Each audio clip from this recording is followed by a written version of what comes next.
नमस्कार, मैं हूं पवन त्यागी। देश के अंदर गुजरात, हिमाचल के अलावा उपचुनाव हुए और उस चुनाव में सबसे ज़्यादा यदि कहीं आश्चर्यजनक चौंकाने वाले नतीजे आए तो वो बिहार था। बिहार की कुडनी सीट पर आपको बता दूं कि बिहार के जेडीयू, आरजेडी समेत पूरा एक कम्युनिस्ट और बाकी कांग्रेस, एक महागठबंधन भारतीय जनता पार्टी के विरुद्ध मैदान में था।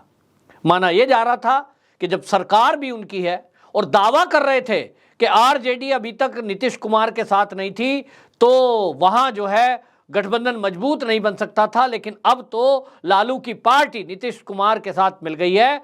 अब तो बिहार में इतनी सीटें आएंगी कि वो ये दावा कर रहे थे कि हम तो 2024 में बीजेपी का सुपड़ा साफ कर देंगे। आप समझें कि वो चुनाव मोदी के नाम पर होगा।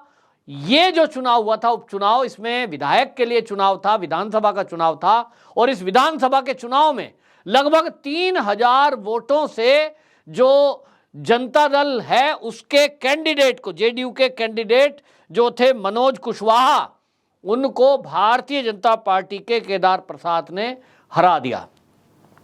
अब ये जो हार है, इसी हार से एक नया नाम, नया चेहरा निकल करके सामने आया। हालांकि वो नया नहीं है, लेकिन एक ताकत बनकर उभरे हैं, वो है चिराग पासवान।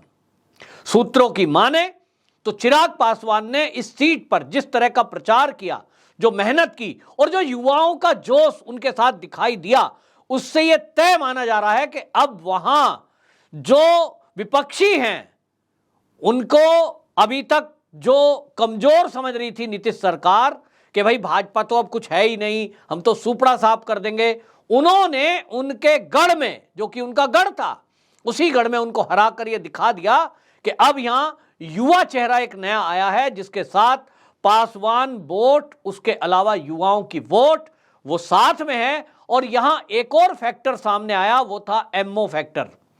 ओवैसी की पार्टी एआईएमआईएम वो मैदान में थी और लगभग 3000 वोट उसको मिले। एक तरह से देखेंगे तो जीत का अंतर जो भाजपा और जेडीयू के अंदर रहा वो लगभग 3600 वोटों का है और यहां 3000 वोट ओवैसी की पार्टी को मिली। दूसरा, जो यहां वीआईपी है, मुकेश साहनी की पार्टी, उसका कैंडिडेट तीसरे नंबर पर रहा और 10,000 लगभग वोट मिली।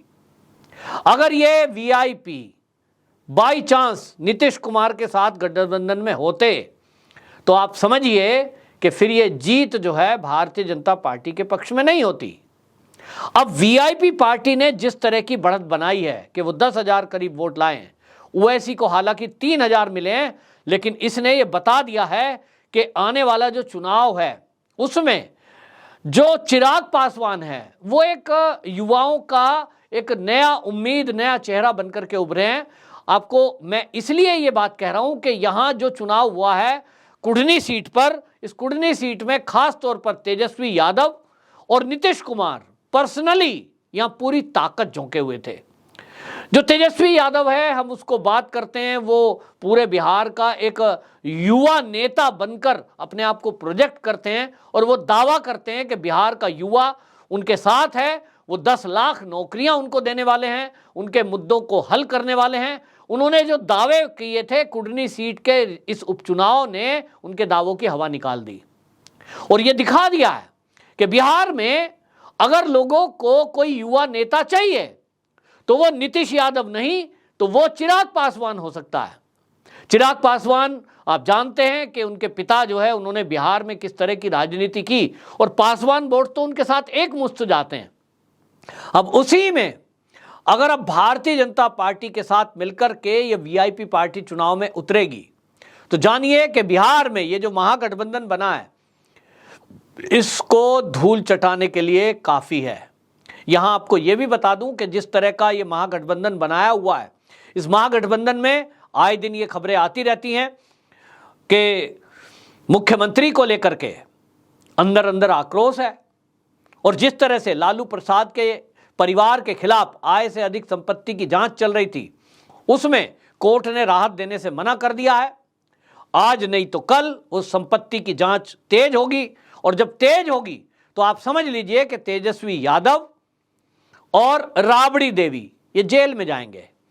जेल में जाएंगे। आय से अधिक संपत्ति का मामला है और 2-3 ऐसे मामले हैं जिसमें अनियमितता बरती गई है और आय से अधिक संपत्ति और घपले और घोटाले तक में नाम है। तो तेजस्वी यादव को आज नहीं तो कल जेल जाना है।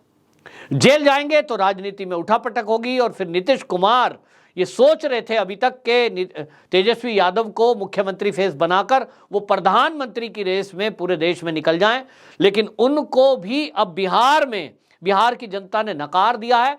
इससे एक बात तय हो गई कि बेशक इन्होंने महागठबंधन बना लिया, लेकिन बिहार की राजनीति में अभी भी भारतीय जनता पार्टी लोकप्रिय है। हाँ, ये बात भारतीय जनता पार्टी के लीडरशिप और जो बिहार के लोग हैं वो कहते हैं कि बिहार में बीजेपी के पास कोई ऐसा फेस नहीं है जो आज के युवाओं की पसंद बनता हो। युवा चेहरा नहीं है। मोदी हैं वहाँ पर, सुशील मोदी और बाकी जो लोग हैं वो उस एज में पहुँच गए हैं कि हाँ भाई एक बुजुर्ग वाली एक फीलिंग है, तो यूथ नहीं जुड़ता है। तो वहाँ जो यूथ जुड़ रहा है वो हमने देखा कि चिराग पासवान के साथ जुड़ता है और चिराग पासवान अब भारतीय जनता पार्टी गठबंधन कर लेगी तो इसके नतीजे क्या हो सकते हैं ये कुंडली ने बता दिया है। तो इसमें एक नया चेहरा बनकर उतरे हैं और अब ये माना जा रहा है कि भारतीय जनता पार्टी अगर विधानसभा का चुनाव कभी होता है भविष्य में, जिस दिन भी ये सरकार गिरेगी, क्योंकि ये 5 साल तो चलनी नहीं है, ये गिरेगी जरूर, क्योंकि जो घोटाले और भ्रष्टाचार का और आय से अधिक मामलों के जो केस चल रहे हैं उसमें ये जेल जाना तय है। तो उस समय चुनाव की स्थिति आएगी और चुनाव में चिराग पासवान भारतीय जनता पार्टी में अगर पार्टी को मर्ज कर देते हैं, अभी तक तो उन्होंने लोक जनशक्ति पार्टी बना रखी है, लेकिन अब वो गुस्सा नाराजगी जो चाचा से थी वो भी दूर हो गई है। तो अब ऐसे में माना जा रहा है कि वो मर्ज हो जाएगी। जैसे शिवपाल यादव अपने भतीजे से अलग हुए थे, बाद में फिर देखा भाई अलग होने से कोई फायदा तो है नहीं, नुकसान ही होता है, एक हो गए हैं। तो राष्ट्र के हित में और बिहार के हित में ये है। और अगर ऐसा हो रहा है तो आने वाले चुनाव में जो बिहार के युवा हैं उनकी मैं बात कर रहा हूं, तो वो कहते हैं भाई तेजस्वी एक ऐसे लीडर हैं जो युवाओं में पैठ भी रखते हैं और उनको लोग पसंद करते हैं। पढ़ा लिखा व्यक्ति है, सधे हुए शब्दों में बोलते हैं, कभी किसी को उल्टी सीधी भाषा उन्होंने इस्तेमाल नहीं करी जब विपक्ष में भी रहे थे, और इसके कारण से उनकी लोकप्रियता है। पढ़ा लिखा होने के कारण, सभ्य होने के कारण और जो पासवान वोटर है उनमें पैठ होने के कारण, पिता के द्वारा जो काम हुए थे उसके कारण चिराग पासवान को यदि भारतीय जनता पार्टी एक युवा चेहरे के नाम पर और सीएम फेस बनाकर बिहार में चुनाव में उतरती है तो निश्चित जानिए कि भारतीय जनता पार्टी वहां सरकार बनाने में अच्छी बहुमत के साथ वहां एक तो काबिज हो सकती है, लोकप्रिय हो सकती है। और जब दो लोगों में तुलना होगी कि एक तरफ है तेजस्वी यादव जिनके ऊपर भ्रष्टाचार के केस हैं, जो है वहां इस तरह के केसों में आय से अधिक संपत्ति और उनकी काबिलियत, उस पर लोग शक करते हैं, उनको कहते हैं ये बिहार का, मैं उस शब्द को इस्तेमाल नहीं करूंगा, लेकिन उनकी तुलना राहुल गांधी से की जाती है कि एक वो सोनिया का राहुल है और यहाँ ये लालू का है।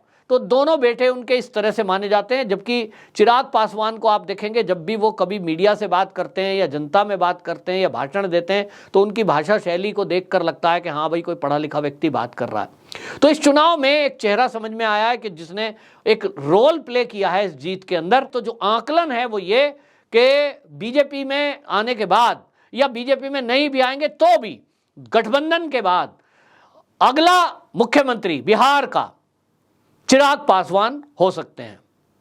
आप में से बहुत सारे दर्शक बिहार के हैं।